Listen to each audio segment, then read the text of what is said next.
Yo, get your teeth and claws out, because it's another update for the 31 Days of Horror 2014 from the Toronto After Dark Film Festival lineup. This is the Sunday lineup. I have already done The Drownsman, which was the first of 3 films. The second and third film were part of a theme night, that theme being werewolves. So, as my phone goes boop boop beep boop boop, I am going to delve right into the second film of the day, the first film of Werewolf Night, Wolves. Yes, well, of course it's about werewolves. The film is directed by, believe it or not, David Hayter, who you may know as the writer from X-Men, Scorpion King, X-Men 2, Watchmen, or he's even got some, I guess, acting credits you might call him, as he voiced Captain America in the Spider-Man television series in the 90s, and he's mostly known these days as the voice of Solid Snake in the Metal Gear Solid video games.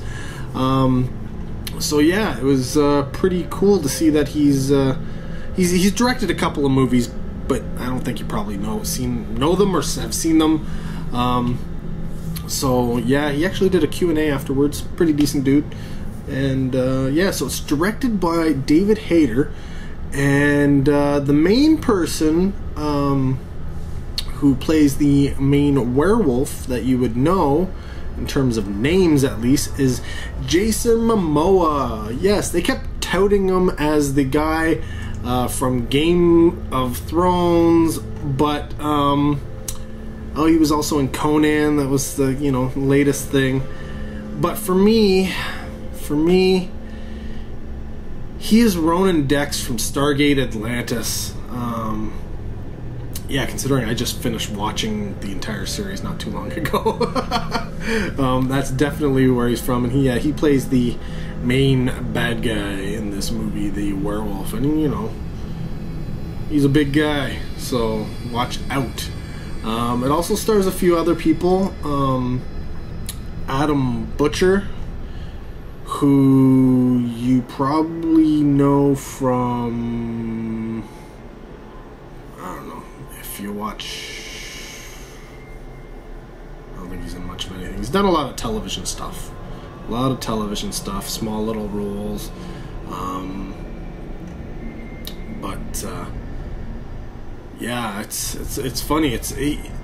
I recognize him because he's done a lot of Canadian productions. He's had bit parts in like Republic of Doyle and Regenesis, which I really like, and things like that.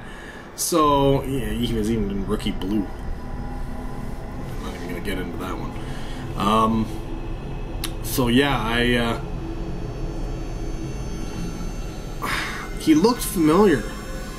But again, he also has that look it's pretty standard for young people, Hollywood types, right? Young people in the movies. Then we get Caitlin Lieb, who she's actually done quite a bit of genre work. You may know her from Locked Down or Wrong Turn 4. She was Bridget in that. Grave Halloween, which is a TV movie. She had a reoccurring role in Heartland, which is a Canadian show. But I think what most of you are going to remember her from is Total Recall, the new remake of it. She played the three-breasted woman. Yeah, that's her. I know you pictured her. You know who she is now. Next up would be Lucas Till, who has that. He has that look. He just has that look on him, and he's been acting for a while. You may have first seen him in Lightning Bug. Hard to say, or Laid to Rest. He had a small part in that. But he's also he was in The Spy Next Door. And you're definitely going to know him from either Battle Los Angeles, Stoker, he was Pitts, or again, if you're into superhero movies, X-Men First Class and X-Men Days of Future Past, he is Havoc. There you go. I know you know who he is now. Next up would be Merritt Patterson, who actually has quite an interesting, you know, when I look her up here, I knew from The Hole. If you've seen that, I really enjoyed The Hole. It's not a great movie, but it was really enjoyable. And then she's had, you know, small little roles here and there, Percy Jackson and the Lightning Thief. But she really got her jump when she starred in Ravenswood. She was Olivia Matheson in Ravenswood. And then Stephen McHattie is in this film as well. I think that makes at least two films from the festival that he was in. So yeah, it's quite the impressive thing. It was nice to see him show up to the festival. Always nice to see him around. But what is Wolves about? Wolves is about, well, it's essentially teenager in high school, going through some changes. He's not quite sure what's going on, and he eventually finds out he's adopted, and sort of wolfs out on his girlfriend, and decides that, you know, instead of sticking around and being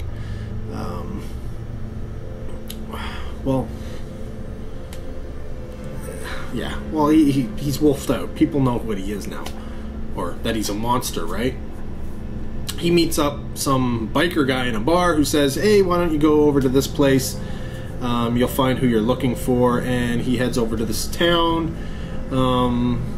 where, hey, Jason Momoa's character seems to be like a leader of a bike gang, essentially, leading some thugs. And, you know, it's not hard for him to figure out that, hey, this guy is the leader of a werewolf pack in the film. And yeah, then you start unraveling the story. There's some fights, there's some, you know, backstory and history you discover, and you learn about more characters and more werewolves, and next thing you know, it's all out mayhem. Climax the movie, and oh my god, things are on fire. People are jumping through fences, and oh, just carnage everywhere, explosions, whatever you want. So yeah, it's it's a slick movie. Looks good. It's very much a sort of a teen. I would liken it to like Teen Wolf and Ginger Snaps, in that vein. It's geared at that audience, the teen audience. So it has that Twilight aspect to it, except, you know, more carnage, nudity, and such. I thought in my head that Wolves would have made a great television series. Of course, they would have probably had to take down the nudity and the gore a little bit, because if I was going to be pitching this as a television series, it would not be, you know, True Blood or Spartacus or Game of Thrones level. It would be down more, you know, aimed at the preteen, teen market, but still enjoyable for the adults as well. And it has that vibe about it. The werewolf design, if I had to liken it to anything, it has a little bit of that Teen Wolf with the big coif, big hair, lots of hair. Has a little bit of the Ginger Snaps before, you know, completely turning the way the look of the face on, because they have some people who they didn't, you know, totally wolf out, and they have, you know, similar facial characteristics as Ginger did earlier on in the film. But honestly, if I had to liken the werewolf and the look of the werewolf to anything, it would be, go figure, Beast from the X-Men. Yeah, you make Beast, instead of blue, be more like a dark gray or something like that, and presto, that's the werewolf look that the film goes for. It's not a bad thing. I wouldn't say there's any crazy werewolf metamorphosis scenes, and I know a lot of people look for that in werewolf movies, but it's not really there. It's a good watch. It's nothing spectacular, but I would see it in theaters. It's worthwhile. It's not, you don't go into it going, oh my god, why did I just waste my money? No, you have a good time. It's a lot of action, decent story, the acting's okay. It's just a fun film. Just a fun film. But at the same time, you know, it's nothing special. So I don't put it way up there. It doesn't jump out. It's, you know, Red Riding Hood, it's Twilight, it's Insurgents, it's, you know, whatever. Percy Jackson and the Lightning Thief. It's all in that you know, pre-teen, teen market. It has that flash, that flair. It's just got more horror to it.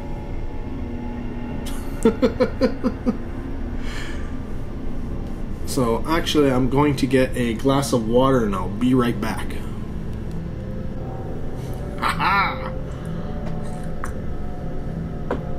Okay, on to the third film of the day, second film of Werewolf Night. It's a film called Late Phases, which is directed by a gentleman known as Adrian Garcia Bogliano, who, well, if you're well versed in your horror, you're gonna probably know him most from I'll Never Die Alone or Here Comes the Devil, though he also did Cold Sweat, Penumbra, and he's got a segment in the original ABCs of Death. He's one of essentially the Spanish New Wave horror directors, yeah, he's, I don't know, I like his movies, so I was really looking forward to seeing this one. The film, like, I mean, he totally took a page out of the how to get your movie out there and seen by people by finding a bunch of actors who used to be A-list actors or well-known actors who are just, you know what, they're keeping busy but they aren't really doing anything much, and boom, getting him in here. So he's got Nick Damici, who, if you watch the Black Donnellys, he's Ray. He was in World Trade Center.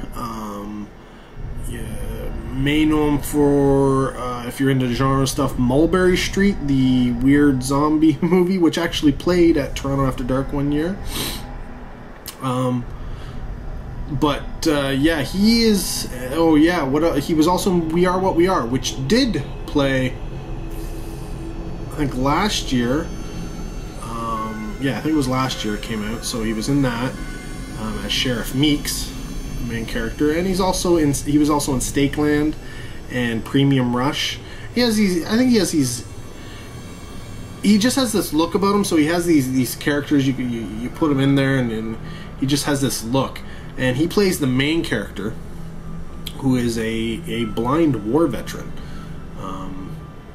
So that's pretty cool. Also in the in the casting was Ethan Embry. And you're probably going, why do I know that name? And well, there's probably a few reasons. If you ever watched the TV series Freaky Links, he was Adam Barnes, Derek Barnes, the two characters, it's actually the same guy. Or if you watched Dragnet, he was Detective Frank Smith. But most of you, believe it or not, are gonna know him as Rusty Griswold from Vegas Vacation. Yep, that guy. Well, he was a kid back then, but yeah, he's kind of grown up. Another one who, yeah, pulling from weird places. We've got Lance Guest, who has done a lot of, you know, little cameos and stuff lately over the last, I don't know, 5-6 years. You know, X-Files and Jag and stuff like that. But he may be known most recently, though not necessarily most well, as Steve Brewer from Knots Landing. He was on quite a few episodes of that. But there's going to be 2 movies where you are going to know him from. First is as Michael Brody in Jaws: The Revenge, or Alex Rogan from The Last Starfighter. Yeah, that guy. And then we've got Tina Louise, who has been in a slew of different things, small roles, bigger roles, all sorts of different things. I mean, all the way back to the Red Skelton Hour. But you know who you're gonna kill yourself not knowing this name, because this is Ginger Grant from Gilligan's Island. That's right, Ginger from Gilligan's Island is in this movie. Crazy, eh? And yeah, and then we got Rutanya Alda. Rutanya Alda. Always get tongue-tied with that name. Who, in very much a similar boat. Lots of different roles. Been playing for a long time. And I'm trying to think, what would she be most known for? And it hit me. She is Angela from The Deer Hunter. You've probably seen it. Mrs. Mandrakis from When a Stranger Calls. Carol Ann from Mummy Dearest. See what I'm going on here? She was Teresa in Christmas Evil. Dolores Montelli in Amityville 2: The Possession. So yeah, she had a very large slew of horror movies that she was in. I think the first one, though, that you would probably know if you've seen it is Scarecrow, where she played Woman in Camper. Okay, that one doesn't really count, but she had major roles in the other one. So yeah, it was one of those things where, you know what, great casting job, pulling people who are obviously skilled actors who have been in the business for a long time, and you know what, it shows. Everybody in this film does a great job, and the thing that I liked about Late Phases, it's a standard, it's a very Twilight Zone-y type werewolf movie by itself. The only thing that really makes it stand out is the fact of Nick Damici's character being that blind war veteran, and he's the main character. He is the main character. Essentially, he moves into this subdivision, sort of a how he put it, it's where people come to die. So there's a lot of retirees and stuff like that in here. And he gets there, and it doesn't take long before there's attacks, people are dying, things are happening, and you know, being blind, he actually is attacked, but he can't see the attacker.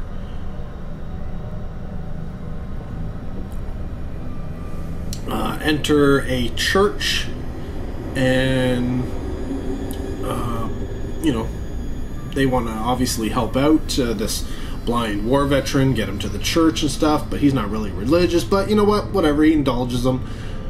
Let's check things out, see what all these people are like, because he gets some notions that there may be something funny going on there. And of course, because this, you know, blind war veteran isn't really the most personable of people, a little bit of a chip on the shoulder. The old biddies from around the way, the neighbors, the community watch, if you will, the the welcoming crew and such, they never really take a liking to him, and eventually they, you know, really don't like him. And so the movie plays out. Again, the movie isn't anything spectacular. The way it was told, it's got a few little flaws. There's a lot of stuff that really is in there that I don't know if it's in there as red herrings or just to fill time, but it's almost like there's no reason for it. And then there's other stuff where it's like, you know what, there should have been more information given here to explain why this is happening. And there's a lot of stuff where it's not explained well enough.